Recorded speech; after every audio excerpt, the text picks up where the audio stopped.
Bismillahirrahmanirrahim. Assalamualaikum warahmatullahi wabarakatuh. Perkenalkan, nama saya Waodi Rahmadania. Saya salah satu dosen di Universitas Mandala Waluya di Prodi S1 Keperawatan. Pada kesempatan kali ini, saya akan memaparkan secara singkat terkait teknik pembelajaran yang saya lakukan pada salah satu mata kuliah yang saya ampu, yaitu keperawatan menjelang ajal dan paliatif. Mata kuliah ini adalah mata kuliah yang diberikan kepada mahasiswa semester 6 dengan kode mata kuliah yaitu 06 KM APS 1K dengan bobot mata kuliah 3 SKS yang terdiri dari 2 SKS teori dan 1 SKS praktikum. Oke, adapun deskripsi mata kuliah ini yaitu mata kuliah ini membahas tentang memahami konsep keperawatan, konsep perawatan paliatif, etika dalam perawatan paliatif, kebijakan nasional terkait dengan perawatan paliatif, teknik penyampaian berita buruk, kemudian prinsip komunikasi dalam perawatan paliatif, patofisiologi penyakit kronik dan terminal, kemudian pemeriksaan fisik dan psikologis pada pasien paliatif, dan tinjauan agama, sosial budaya tentang perawatan paliatif, kemudian asuhan keperawatan pada pasien terminal illness, kemudian manajemen nyeri, berbagai terapi komplementer, dan pengalaman belajar di kelas. Adapun capaian pembelajaran pada mata kuliah ini yaitu mahasiswa setelah mengikuti perkuliahan pada mata kuliah ini diharapkan yang pertama, mahasiswa mampu menguasai konsep perawatan paliatif dan perspektif keperawatan paliatif. Yang kedua, mahasiswa mampu menguasai etik dan kebijakan nasional terkait dengan perawatan paliatif. Yang ketiga, mahasiswa mampu berkomunikasi dengan pasien dan keluarga yang mendapatkan perawatan paliatif. Kemudian yang keempat adalah mahasiswa mampu menguasai patofisiologi penyakit terminal dan melakukan pengkajian biopsikososial dan spiritual serta kultur. Kemudian yang kelima, mahasiswa mampu melakukan pengkajian biopsikososial spiritual dan kultural serta dapat melakukan asuhan keperawatan pada pasien terminal illness atau palliative care. Kemudian yang keenam adalah mahasiswa mampu melakukan studi kasus dan penelitian di bidang keperawatan khususnya di wilayah pesisir dan pertambangan. Oke, adapun metode pembelajaran yang saya terapkan pada mata kuliah ini yaitu yang pertama adalah metode ceramah, kemudian yang kedua adalah metode diskusi, dan yang ketiga adalah metode presentasi. Oke, untuk kriteria penilaian. Untuk kriteria penilaian, biasanya pada saat pertemuan di awal saya menyampaikan terkait dengan kriteria penilaian yang terdiri dari yang pertama terkait dengan kehadiran atau absensi itu adalah 5%, kemudian tugas kelompok 20%, kemudian performa presentasi 20%, kemudian nilai ujian tengah semester 25%, kemudian nilai UAS adalah 30%. Jadi total semua dari penilaian adalah 100%. Perkuliahan yang saya lakukan baik secara tatap muka sebelum pandemi dan secara daring pada saat pandemi sekarang ini, saya selalu melakukan komunikasi dua arah. Harapannya selain saya yang menjelaskan di kelas ataupun pada saat presentasi, harapannya mahasiswa juga ada feedback ataupun berani untuk mengemukakan pendapat ataupun berbicara di kelas, sehingga mahasiswa termotivasi untuk aktif setiap pada saat perkuliahan ataupun pertemuan pada mata kuliah apapun. Sekian pemaparan singkat dari saya tentang mata kuliah yang saya ampu, yaitu mata kuliah keperawatan menjelang ajal dan paliatif. Baik, berikut saya tampilkan salah satu cuplikan pembelajaran yang saya lakukan secara daring selama pandemi ini. Terima kasih. Bismillahirrahmanirrahim. Assalamualaikum warahmatullahi wabarakatuh. Waalaikumsalam warahmatullahi wabarakatuh. Untuk di kelas L2 untuk semester ini kita bertemu lagi ya di konsep di keperawatan paliatif. Nah, saya ini bersama Ibu Anissa. Sebenarnya untuk pertemuan pertama Ibu Anissa yang akan membawakan, tapi karena beliau masih persiapan mau pernikahan, insya Allah hari Ahad, mohon doanya. Maka saya yang menggantikan untuk sementara di pertemuan pertama untuk 1 kali saja ini. Selanjutnya nanti Bu Anissa yang lanjutkan. Ya. Ya, Bu. Untuk terkait dengan konsep keperawatan untuk hari ini kita bahas terkait dengan pengertiannya saya dulu. Kemudian tujuan, nanti selanjutnya Ibu Anissa yang melanjutkan. Nanti RPS-nya saya belum share ya. Bu. Dan Iya. kalian sudah pernah dengar ini namanya perawatan paliatif? Ada yang sudah pernah dengar? Atau baru? Ya? Baru, Bu. Sudah ada yang sebelum saya masuk sudah ada yang baca? Sudah, Baca Bu. cari tahu. Ya, Bu. Ya, ya. Ya, Bu. Oke, ini learning outcome-nya. Harapannya kalian setelah mempelajari keperawatan paliatif, ada 8 outcome yang harus kalian hasilkan nanti setelah akhir dari pertemuan. Ini nanti dibaca di RPS ya. Kemudian tadi katanya ada yang sudah cari tahu terkait dengan keperawatan paliatif. Mungkin ada yang bisa mengemukakan apa yang sudah diperoleh sebelum masuk tadi? Saya, Ada yang Bu. sudah dibaca? Siapa? Siti Sulastri. Silakan Sulastri. Jadi keperawatan paliatif adalah perawatan medis yang dilakukan khusus pada pasien yang mengidap penyakit yang obatnya tidak dapat ditemukan atau bahkan pasien tersebut sudah divonis mengidap penyakit yang mematikan. Berarti Sulastri mengemukakan terkait dengan pada pasien apa saja ya yang kita akan berikan perawatan paliatif, yaitu pasien-pasien yang sudah tidak bisa disembuhkan lagi ya penyakitnya ya.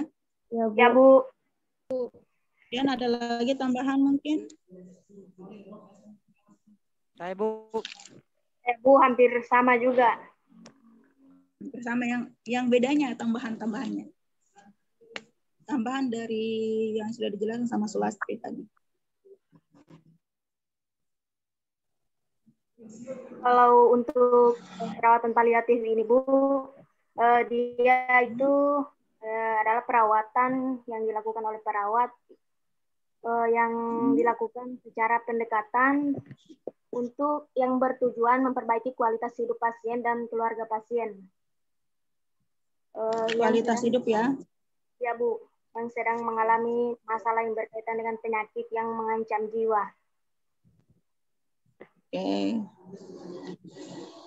Tadi perawat saja ya yang bisa melakukan perawatan paliatif ya. Kalau dari Wiwin tadi ya. Berarti perawat yang melakukan tindakan untuk meningkatkan kualitas hidup pasien. Kemudian ada dukungan keluarga juga ya tadi ya. Ya, Bu. Oke, ada lagi yang mau tambah?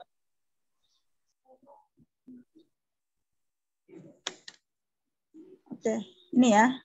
Tadi sudah ada mana sini? Ini goodbye. Kemudian ini berarti yang end of life ya, yang sudah hidupnya sudah mau berakhir atau pasien terminal ya. Kemudian tadi ada kualitas hidup ya. Mungkin dari gambar ini ada yang bisa tambahkan lagi terkait dengan apa itu palliative care atau keperawatan paliatif.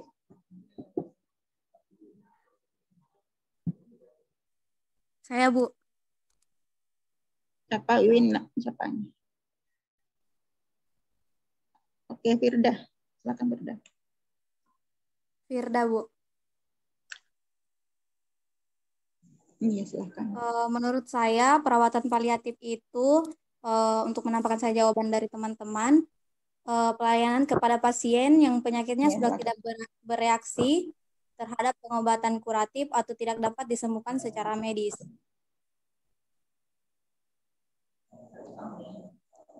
Itu hampir sama dengan Ani ya, Sulastri ya. Tidak dapat disembuhkan lagi dari secara medis ya. Kemudian ada lagi yang lain? Kalau dari gambar yang saya tampilkan, kira-kira apa lagi tambahannya?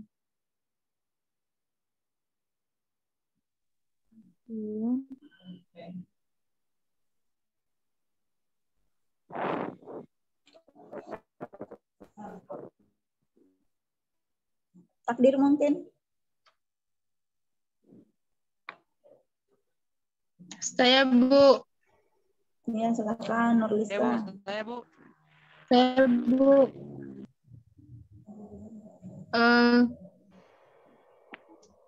Keperawatan paliatif adalah perawatan untuk mengurangi gejala penderita pada pasien. Keperawatan paliatif adalah Mengurangi gejala ya? Iya, Bu, mengurangi gejala. Oke, sudah mau komplit. Ada lagi yang lain? Silakan.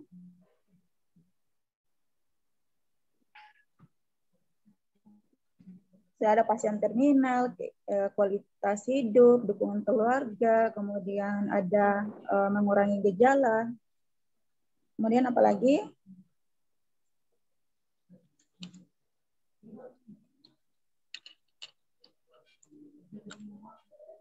Ini ya, kalau mengurangi gejala tadi ada yang terkait dengan kenyamanan. Kita berikan kenyamanan kepada pasien, kemudian dari segi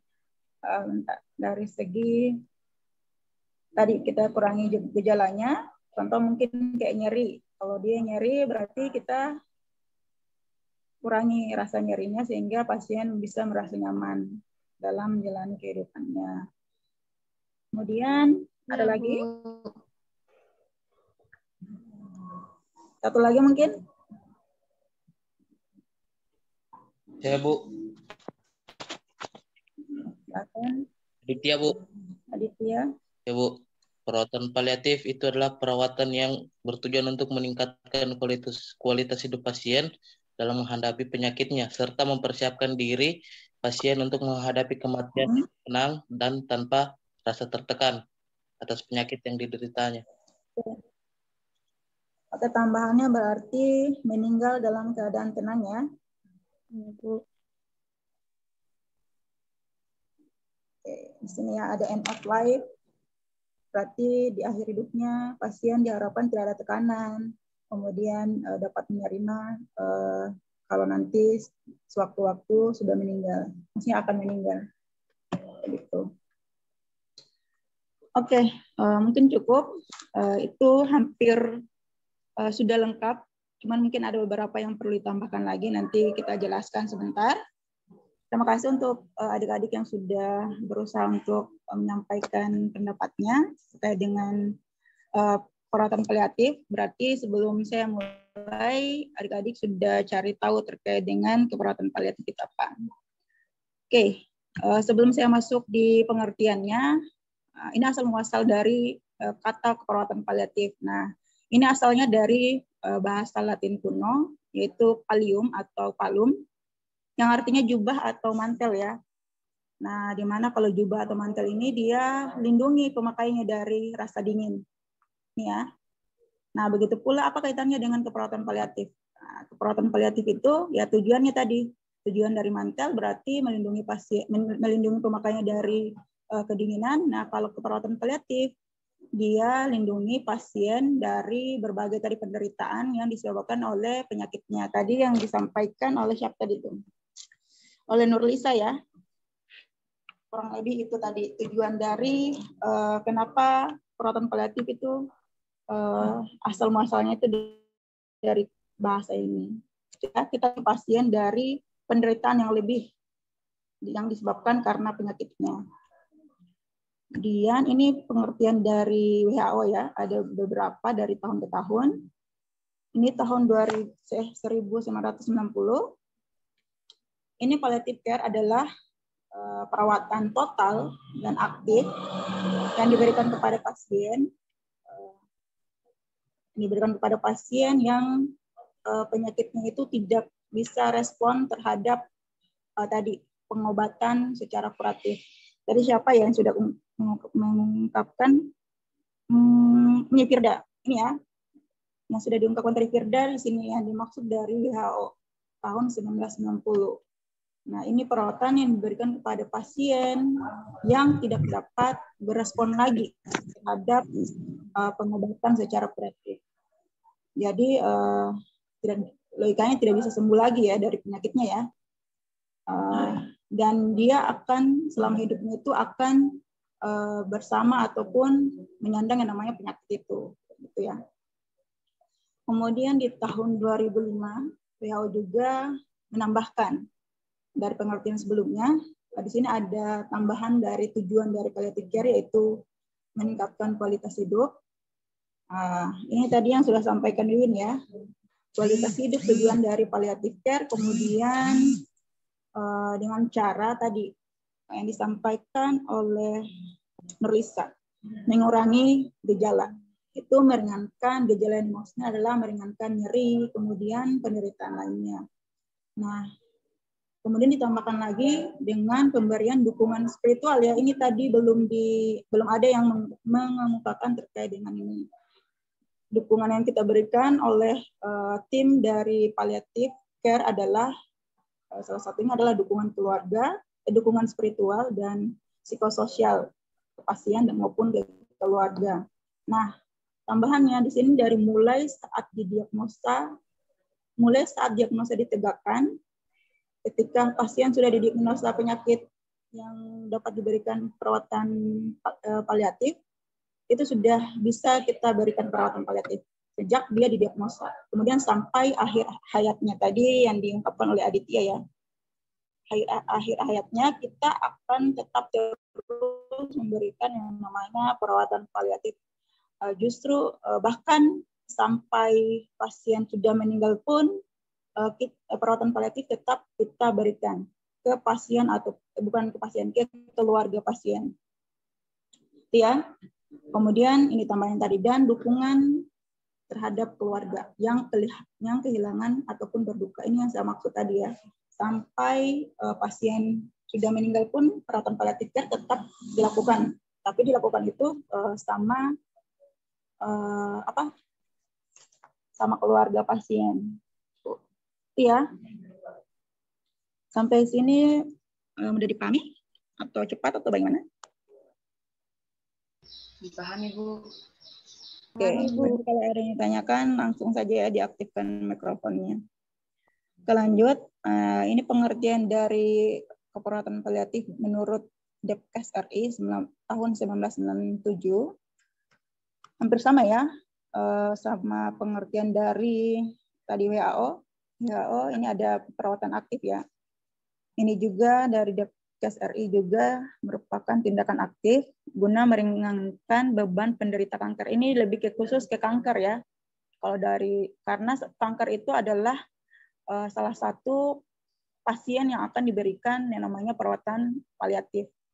Karena pada di awal dari perawatan paliatif ini penyakit yang awal mula diberikan ke perawatan paliatif ya pasien kanker kayak gitu. Ini ya tadi sama terutama yang tidak dapat disembuhkan. Oke, ini pengertian secara umum dari semua yang saya sudah jelaskan tadi. Kita rangkum merupakan perawatan yang dilakukan secara aktif yang membatasi hidup. Logikanya dari penyakitnya itu dia tidak dapat melakukan aktivitasnya seperti biasa. Kemudian diberikan juga kepada keluarga pasien. Nah, ini yang dilakukan oleh tim ya secara interdisiplin. Ini tambahannya ya. Dari definisi-definisi yang sudah dipaparkan sebelumnya, ini tambahannya. Yang melakukan perawatan paliatif itu bukan cuma perawat ya, siapa tadi Wiwin ya, bukan cuma perawat yang melakukan keperawatan paliatif ini, tapi juga ada beberapa disiplin ilmu yang bergabung di dalam tim perawatan paliatif. Ya. Kayak ini ada tim secara interdisiplin, di mana penyakit pasien tersebut sudah tidak dapat lagi berespon terhadap pengobatan. Ini sama ya tadi. Atau pasien yang mendapat intervensi untuk memperpanjang hidup. Ini maksudnya memperpanjang masa hidupnya ini adalah pasien-pasien mungkin yang sudah didiagnosa penyakit yang mungkin sudah ada batas waktu, mungkin diprediksi waktu masa hidupnya adalah sampai berapa tahun, itu biasa ya penyakit terminal ya. Tapi kan semua itu yang ditentukan adalah Allah.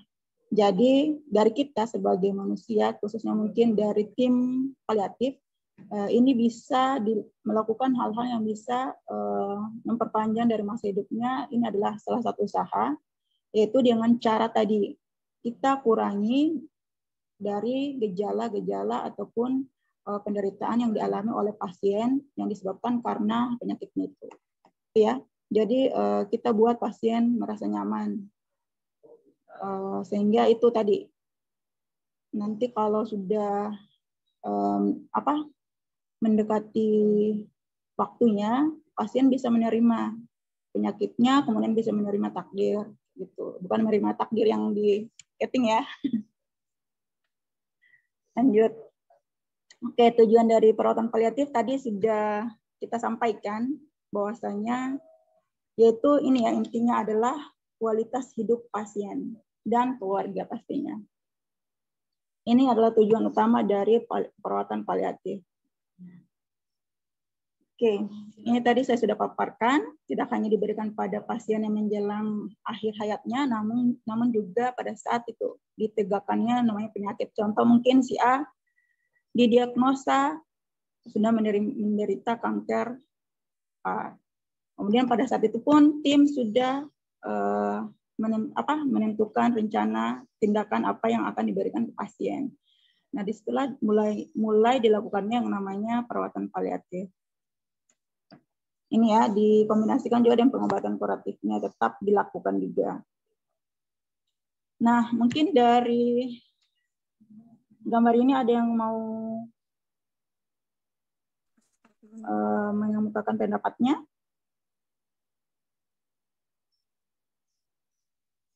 Mungkin ada yang bisa bahasa Inggris sedikit, sih, silakan. Palliative care sama dengan hospice care. Kita ada ya. Kita lanjut ya. Dulu ini pada saat kalau palliative care ini di Indonesia baru beberapa tahun dikenal yang namanya perawatan paliatif. Maksudnya sudah mulai diaplikasikan di rumah sakit. Pertama kali ini ada di luar negeri. Mereka menggunakan palliative care dengan cara ini. Mereka menyediakan yang namanya hospice care. Nah, hospice care ini kayak rumah sakit, tapi bukan rumah sakit. Dia kayak sejenis bangunan yang disiapkan untuk pasien-pasien yang menderita penyakit terminal.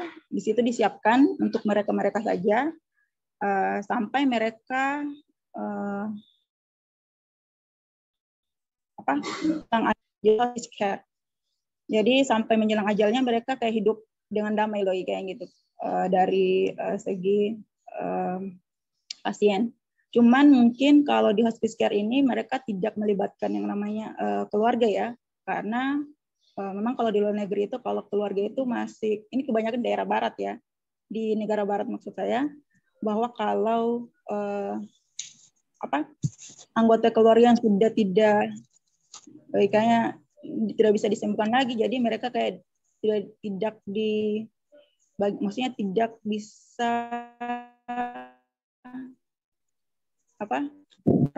dari keluarga. Jadi biasanya mereka itu hanya datang mengunjungi sekali-sekali ke hospice care.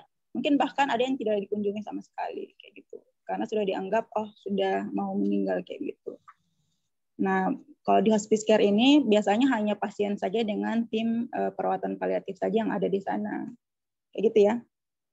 Nah, kalau dari gambar ini, bahwa hospice care ini adalah salah satu dari metode yang digunakan untuk perawatan paliatif, yang di dalamnya itu untuk pasien-pasien yang mendekati ajal. Jadi ini bagian dari palliative care kan luas. Ini salah satu digunakan negara barat. Oke, ini sebenarnya gambaran dari yang saya sudah jelaskan tadi. Mungkin ada yang bisa berpendapat terkait dengan gambar ini. Silahkan. Ini penjelasannya ini tadi ya. Saya akan, kalau saya tunjukkan gambar ini, kalian paham tidak? Silahkan.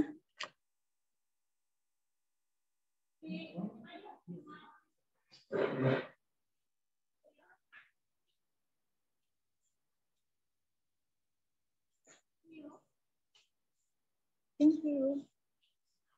Bagaimana, ada mungkin? Ini tadi penjelasan yang dari awal ya, yang dari awal sampai tadi ini ada semua di dalam gambar ini.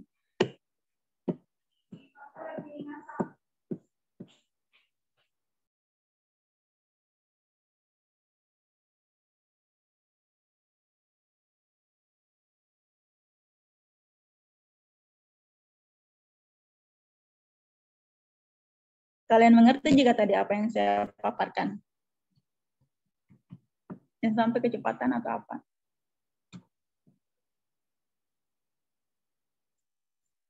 Saya minta 2 atau 3 lah yang bisa menjelaskan secara singkat saja yang kalian pahami terkait dengan gambar ini. Ini sebenarnya gambar yang merangkum tadi penjelasan saya tadi. Atau mungkin penjelasan dari adik-adik tadi yang sudah sampaikan. Ini ada hospice care. Bagaimana? 10 menit lagi sudah mau habis waktunya. Saya, Bu. Ya, Takdir silakan. Nggak perlu benar ya, setidaknya bisa lah dekat-dekat kayak gitu. Anda gambarnya, Bu, dah. Oh iya. Sorry. Karena udah ada peringatan untuk ini biasanya sama pasien-pasien cancer ya. Tapi sekarang sudah mulai berkembang, bukan cuma cancer saja, ada HIV juga, kemudian ada gagal jantung yang kronis.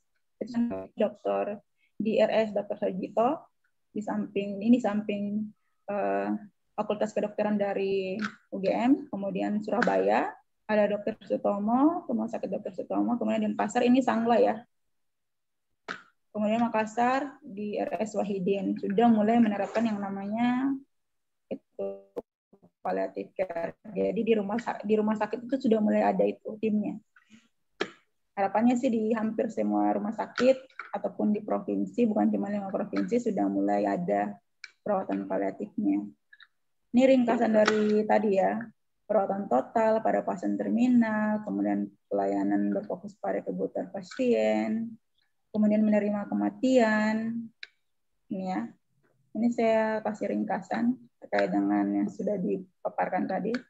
Kemudian pelayanan yang membangun kerjasama antara pasien, petugas kesehatan, dan keluarga. Ini ada PCC dan FC dan IPC ini. Ini PCC ini adalah pasien centered care, berarti tindakan yang kita berikan itu adalah berpusat pada pasien. Kemudian family care center ini, FCC ini adalah family care center, berarti perawatan kita berikan juga itu berpusat sama keluarga. Jadi bukan cuma pasien, tapi keluarga juga. Dan ada tambahannya adalah IPC. IPC ini adalah interprofessional collaboration. Ini maksudnya ini adalah tadi yang tim ya, tim interdisiplin tadi. Itu maksudnya IPC. Jadi kolaborasi antara profesi, itu yang namanya IPC. Ini referensi yang bisa kita gunakan ya. Oke, untuk hari ini cukup. Tetap semangat belajar dan jaga kesehatan. Akhir kata saya ucapkan wabillahi taufiq wal hidayah. Wassalamualaikum warahmatullahi wabarakatuh. Waalaikumsalam warahmatullahi wabarakatuh. Ibu. Pasti, Bu. Iya, silakan.